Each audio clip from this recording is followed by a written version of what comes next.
C'était le 29 octobre dernier. Après avoir perdu 45 conteneurs dans le golfe de Gascogne, le Maersk Salina rejoint le Havre pour réarrimer sa cargaison. Cette année, les coups de vent à répétition ont favorisé la perte de conteneurs en mer. Parfois repérés par d'autres navires, ils sont alors signalés au CROSS, premier interlocuteur dans ce type de situation. Le navire s'en aperçoit, et ce n'est pas évident pour eux de s'en apercevoir. Ils s'en aperçoivent, ils le signalent. On va pouvoir mettre en place au moins une information déjà des navires qui sont sur zone pour éviter le suraccident. La préfecture maritime intervient alors dans des conditions parfois dantesques. Il s'agit de poser des balises sur les boîtes flottantes pour ne pas en perdre la trace. Quand les conteneurs ne sombrent pas au fond de l'océan, l'armateur est mis en demeure d'assurer le remorquage ou de le rembourser.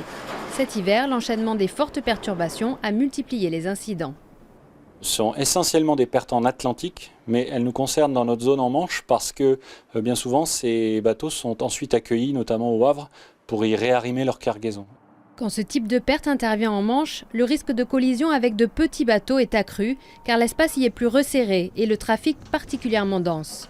Si le mauvais temps peut faire perdre des conteneurs, la question de l'arrimage de l'ensemble de la cargaison est la deuxième explication. Par un système de verrou tournant, les dockers solidarisent les conteneurs les uns aux autres en renforçant davantage les deux premiers rangs de la cargaison. Il y a des mouvements d'arrachement et une fois qu'un twist lock a lâché, le deuxième va suivre.